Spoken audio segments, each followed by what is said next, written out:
The desperate call the colony world of Thessera Prime had known peace for 3 generations. The Zelthari people who lived there spent their days tending crystal gardens and studying the harmonics of stellar radiation. They had no weapons, no military, no concept of violence beyond ancient historical records. Their pale blue skin and 4 delicate arms made them perfectly suited for artistic endeavors and scientific research. War was something that happened to other species, in other times. That peace shattered in the span of 17 minutes. Counselor Venn stood in the planetary communication center when the first orbital platform exploded. Through the transparent dome overhead, she watched the flash of light expand like a dying star, her breathing tubes constricted with fear as debris rained down through the atmosphere, burning bright trails across the morning sky. The second explosion followed immediately, then the third. The Kraloth Empire had come to Thessera Prime, and they had come to conquer. The Kraloth were everything the Zelthari were not. They stood 3 meters tall on digitigrade legs, their bodies covered in thick armored plates that had evolved on a world of constant volcanic activity. Their 4 eyes could track multiple targets simultaneously, and their culture celebrated strength above all else. They had expanded their territory through intimidation and overwhelming force for 2 centuries. No species had successfully resisted them. Venn's communication officer, a young male named Taurus, activated the emergency broadcast system with trembling hands. His voice shook as he transmitted across every available channel in the galactic network. "This is Thessera Prime, broadcasting on all frequencies. We are under attack by Kraloth forces, 12 warships in orbit, ground troops landing across 3 continents. We have no defenses. We have no weapons. We are a civilian population of 2 million souls. Please, anyone who can hear this, we need help immediately." The message repeated automatically as explosions echoed across the city. Through the dome, Venn watched Kraloth drop ships descend like falling hammers. Each carried warriors who would show no mercy. The Zelthari had resources the Kraloth wanted, rare elements in their crystal formations. The people themselves were merely obstacles to be removed. 70,000 light-years away, Captain Marcus Chen sat in his quarters aboard the UTFS Thunderhead, reviewing supply manifests. He was a compact man in his early 40s, with gray beginning to show at his temples and scars on his hands from years of military service. Earth's unified territorial fleet had assigned him to patrol the outer reaches of explored space, far from the core worlds where politics and bureaucracy slowed every decision. The alert came through his personal communicator first, then blared across ship-wide channels. Chen was moving before his mind fully processed the words. He reached the bridge in less than a minute, his command crew already at their stations. Lieutenant Sarah Okonkwo looked up from the communication station, her dark eyes reflecting the glow of multiple screens. Her fingers danced across controls as she isolated and enhanced the signal. "Captain, we have a priority distress call. Thessera Prime, Zelthari colony world. They are under attack by Kraloth forces. No defensive capabilities. Requesting immediate assistance." Chen pulled up the tactical display. The numbers appeared in harsh red light. Thessera Prime was 4 hours away at maximum burn. The Kraloth had deployed what their intelligence suggested was a standard conquest fleet. 12 heavy cruisers, 40 fighter craft, and enough ground forces to subdue a planet. His ship, the Thunderhead, was a destroyer. Purpose-built for speed and hitting power, but designed to work as part of a fleet. He had 200 crew members, advanced weapons by human standards, and a reputation for getting difficult jobs done. What he did not have was backup. His executive officer, Commander James Rodriguez, stood beside the captain's chair. He was a tall man with steady hands and a tactical mind that had saved their lives more than once. "Sir, nearest Galactic Union forces are 16 hours out. By the time they arrive, the Zelthari will be extinct or enslaved. We are the only ones close enough to make a difference." Chen studied the display for exactly 10 seconds. His crew watched him in silence, knowing he was calculating odds that did not favor them. The Kraloth outgunned them 12-1. Their technology was comparable to human standards, perhaps slightly more advanced in shield technology. They had never lost a major engagement, but Chen had read the reports about Kraloth tactics. They relied on overwhelming force and intimidation. They expected their enemies to surrender or die quickly. They had never faced humans before. They had never encountered a species from a world where survival meant adaptation, where losing meant extinction, where humanity had clawed its way to the stars through 10,000 years of brutal natural selection. Helm. Set course for Thesara Prime, maximum burn. I want us there in 3.5 hours. Navigation Officer Kim Park entered the calculations, her fingers steady despite the magnitude of what they were about to attempt. The Thunderhead could handle the acceleration, but it would strain every system they had. It would also announce their arrival to the Kraloth long before they arrived. Sir, Park said quietly, they will see us coming. Good, Chen replied. Let them see us. Maybe they will wonder what kind of ship burns that hot toward a fight instead of away from it. Rodriguez moved closer, lowering his voice so only Chen could hear. Marcus, we are 1 ship against 12. Even if we fight perfectly, the math does not work in our favor. Chen met his friend's eyes.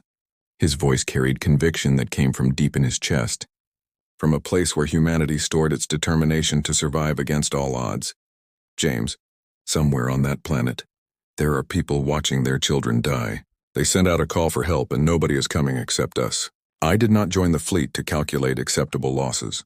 I joined to protect people who cannot protect themselves. We are going to Thesara Prime, and we are going to buy those people time to evacuate. That is what humans do. Rodriguez nodded slowly. He had served with Chen for 6 years. He knew that tone. The decision was made and it was the right one, even if the odds were terrible. All hands prepare for combat acceleration. Seal all pressure doors. Secure all equipment. We are going in hot, and we are going in alone. The Thunderhead turned toward Thesara Prime and accelerated beyond recommended safety parameters.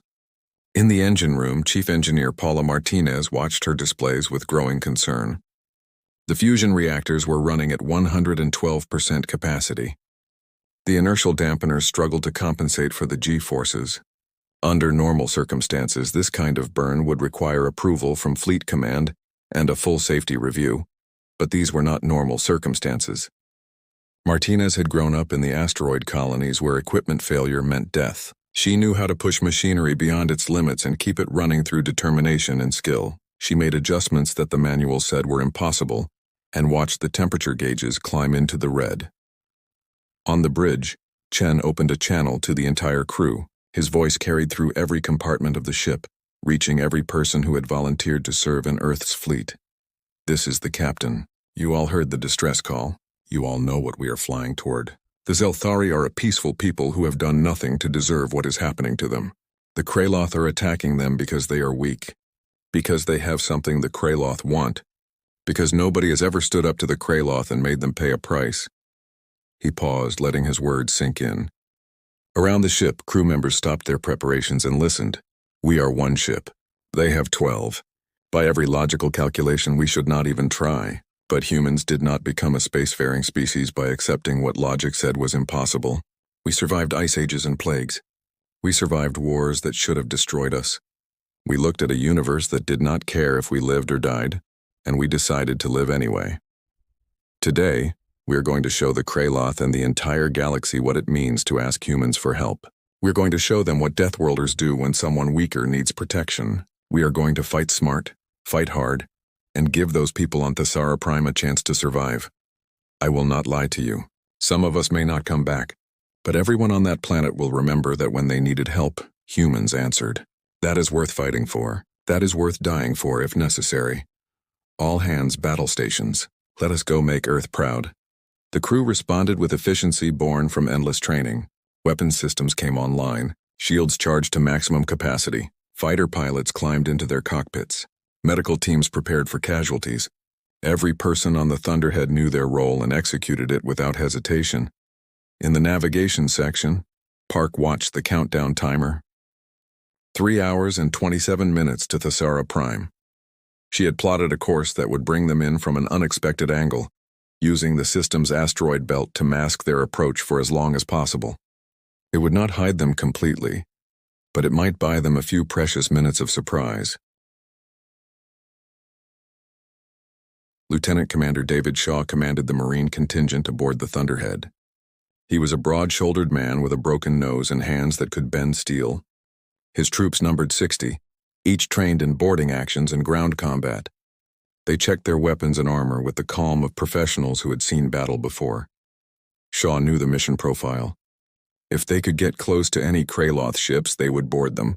Human Marines specialized in close combat, using tactics that the Kraloth would find shocking. While the galaxy had moved toward standoff weapons and shield technology, humans remembered that sometimes you had to get close and break things with your hands. On Thessera Prime, the situation deteriorated by the minute. Kraloth warriors moved through cities, herding Zelthari civilians toward collection points. The crystal gardens burned. The research facilities crumbled under orbital bombardment. Ven and her staff worked frantically to organize evacuation ships, but Kraloth fighters destroyed most of them before they reached orbit. Taurus continued broadcasting their distress signal, his voice growing hoarse with exhaustion and grief. He had stopped hoping for rescue.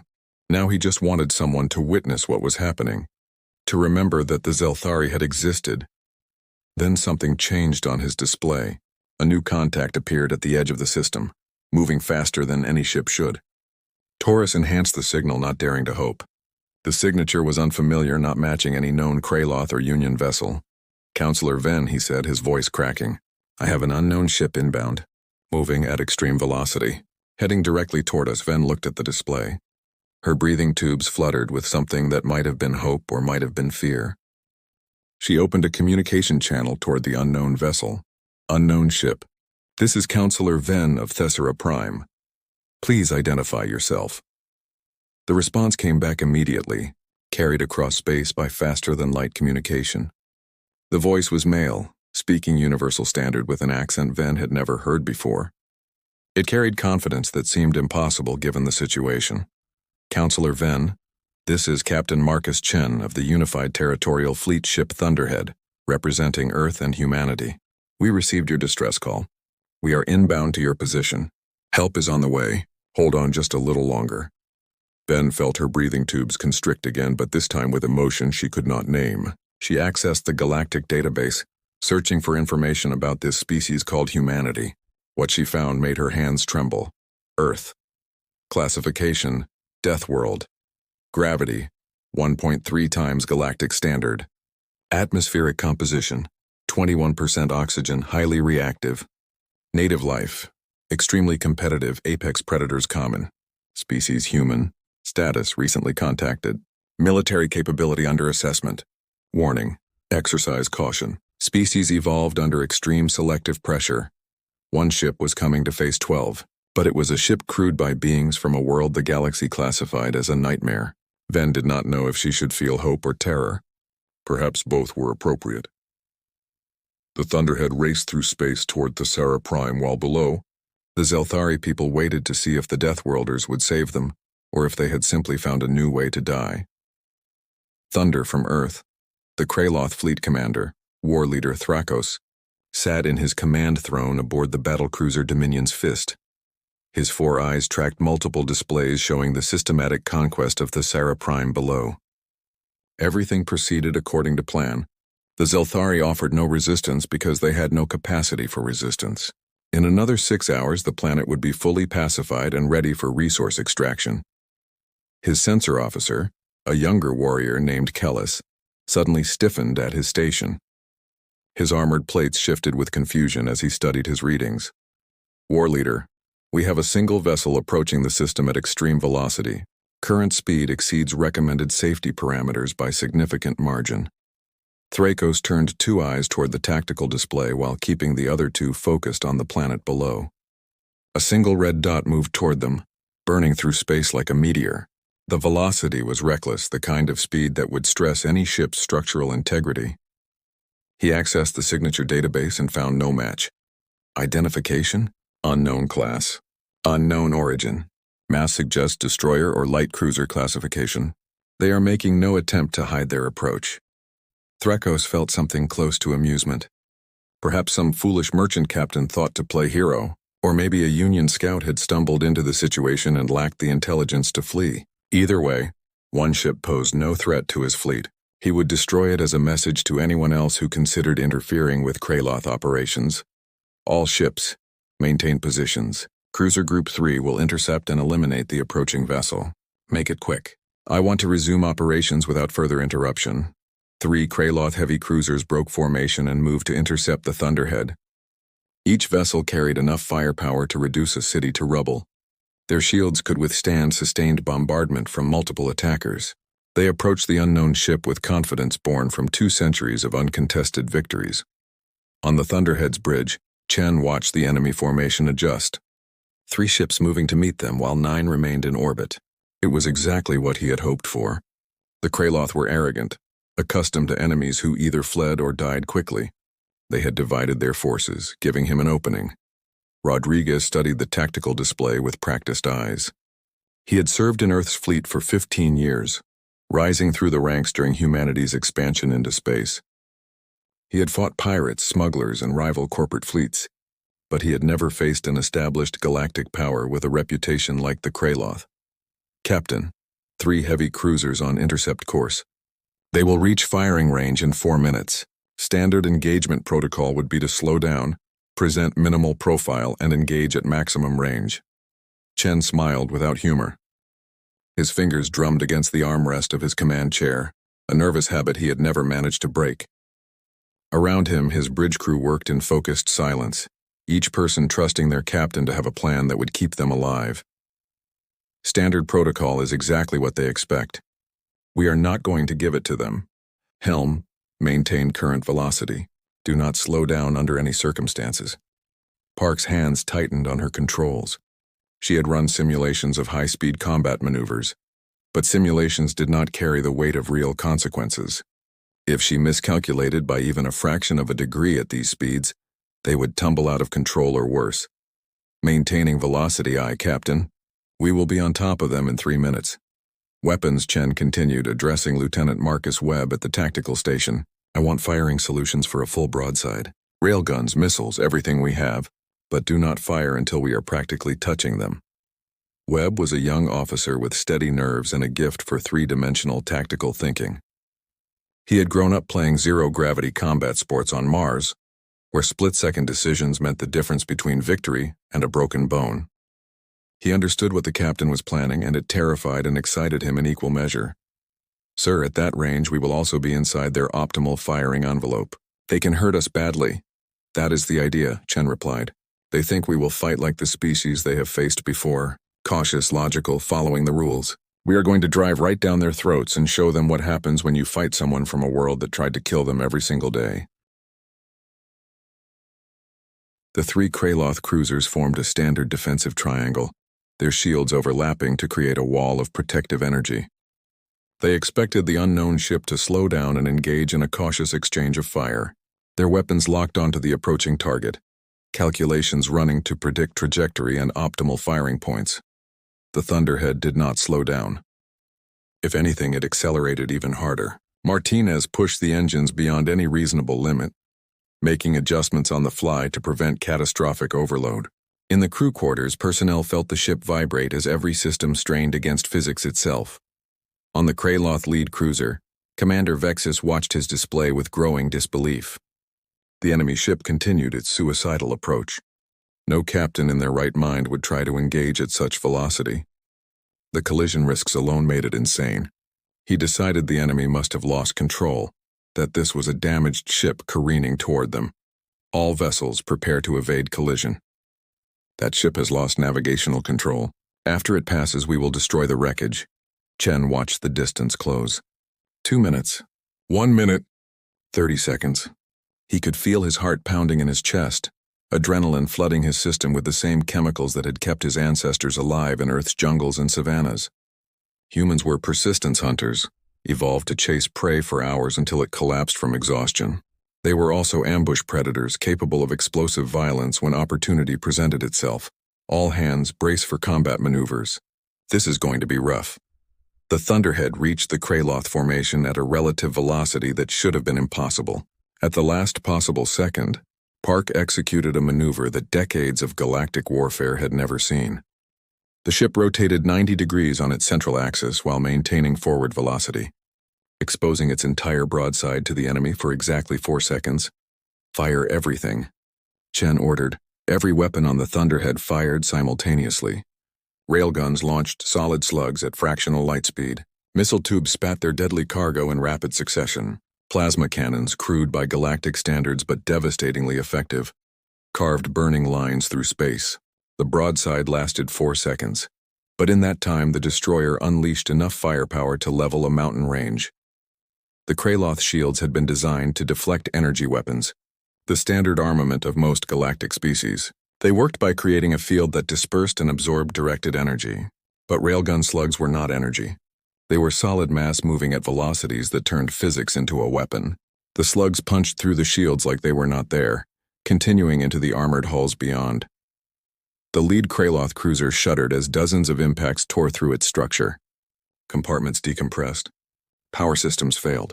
The ship's internal gravity fluctuated wildly, throwing crew members against bulkheads with lethal force. Commander Vexus died when a railgun slug passed through his command deck, vaporizing everything in its path. The second cruiser took a direct hit from 3 missiles that had been programmed for maximum penetration. They burned through the hull and detonated inside the ship's power core. The resulting explosion lit up space like a newborn star, sending debris in all directions. The third cruiser managed to return fire, landing several hits on the Thunderhead.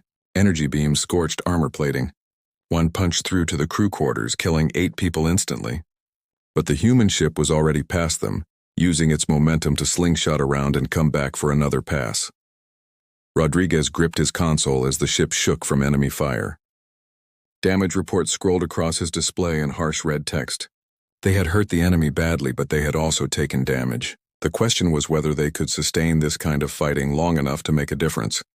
Captain, 2 enemy cruisers destroyed or disabled. Third is damaged but operational. The other 9 ships are moving to intercept. They are not underestimating us anymore. Chen studied the tactical display. The surviving Kraloth ships had broken their orbital positions and were converging on his location. Thrikos had realized he faced a genuine threat and was responding with overwhelming force. The smart move would be to run, to retreat and wait for reinforcements. But running meant abandoning the Zelthari to their fate. Helm, take us toward the planet. Stay close to their ships. They will not risk heavy weapons near their own ground forces. The Thunderhead dove toward Thessera Prime with 9 Kraloth warships in pursuit. Park threaded the needle between enemy positions, using her knowledge of 3-dimensional space to stay ahead of targeting solutions. The ship twisted and rolled like a fighter craft, performing maneuvers that its designers had never intended.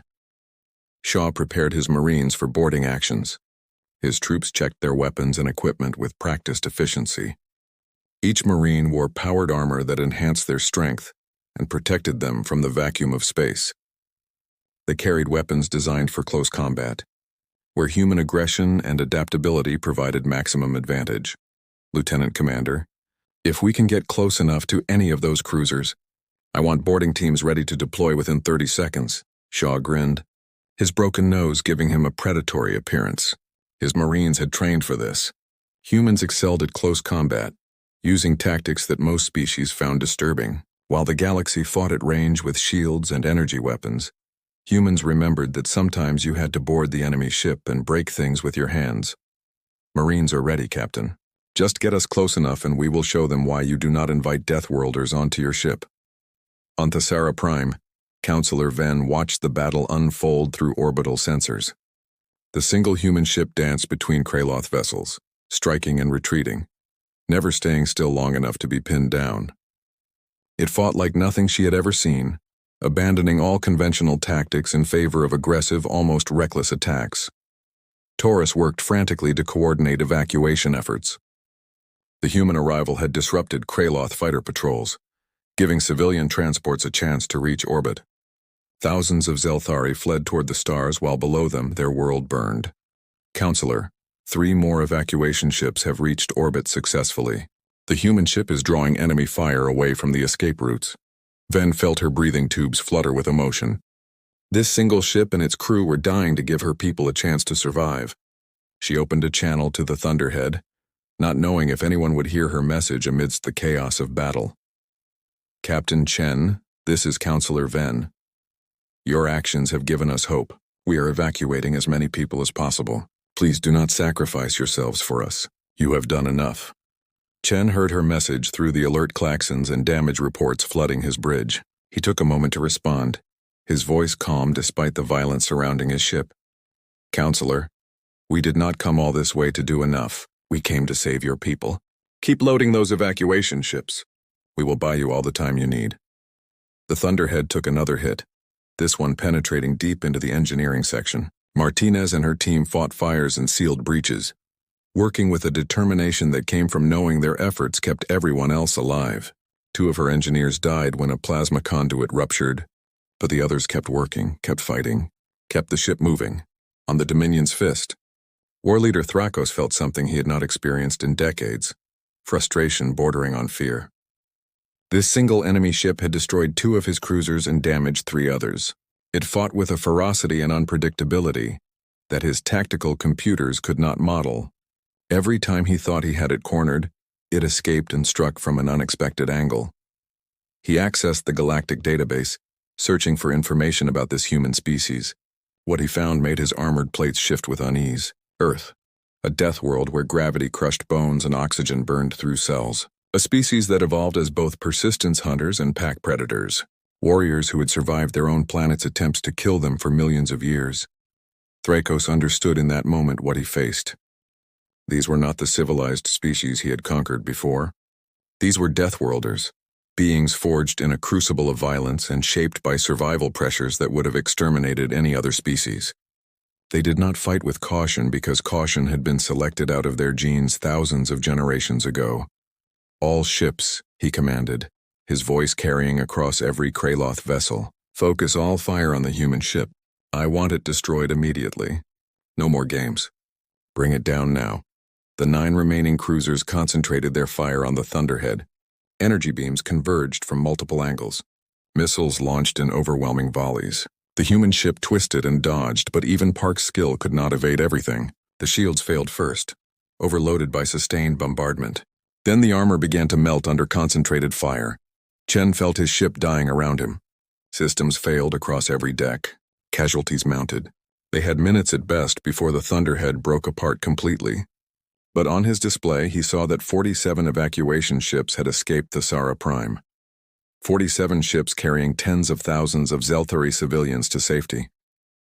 His crew had bought them time, had given them hope, had shown the galaxy that humans answered when someone called for help. Rodriguez looked at his captain, both men knowing what came next. They had always known this might be a one-way mission. But they had come anyway because that was what humans did. They protected the weak, they stood against injustice, and they never gave up. Even when logic said they should, sir, Rodriguez said quietly. It has been an honor serving with you. Chen nodded, his throat tight with emotion. The honor was mine, James, tell the crew. His words were cut off by an alert from the sensor station. Lieutenant Okonkwo stared at her display, hardly daring to believe what she was seeing. Captain, multiple contacts dropping out of faster-than-light travel. Reading 15 vessels. Transponders identify them as Earth 2nd Fleet, 3rd Fleet, and Galactic Union support ships. Chen pulled up the display, hardly daring to hope. 15 ships materialized in space around the Sara Prime, their weapons already powering up. At their head was the battlecruiser UTFS Indomitable, flagship of Admiral Catherine Hayes. Her voice came across all channels, crisp, and filled with authority. This is Admiral Hayes to all Kraloth forces. You are engaged in an unprovoked attack against a civilian population. Cease hostilities immediately and prepare to be boarded. You have 60 seconds to comply. Thrakos looked at his tactical display and felt something close to despair. He had faced 1 human destroyer and lost 3 cruisers. Now he faced a fleet that included capital ships and supporting vessels. The Kraloth had never retreated from battle in their history. But they had also never faced humans before. All ships, he ordered, his voice heavy with defeat. Prepare for faster-than-light jump. We are withdrawing from this system. The Kraloth fleet fled, jumping to faster-than-light speeds in chaotic disorder. They left behind their dead, their pride, and their reputation for invincibility. The galaxy would learn that the Kraloth Empire had been defeated by humans, and nothing would ever be the same. The Thunderhead limped toward the Indomitable, trailing atmosphere and debris.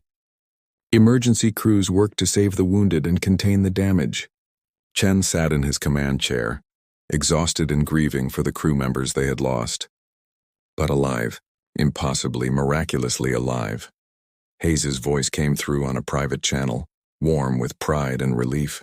Marcus, you stubborn fool. You know you were supposed to wait for support before engaging 12 warships. Chen managed a tired smile.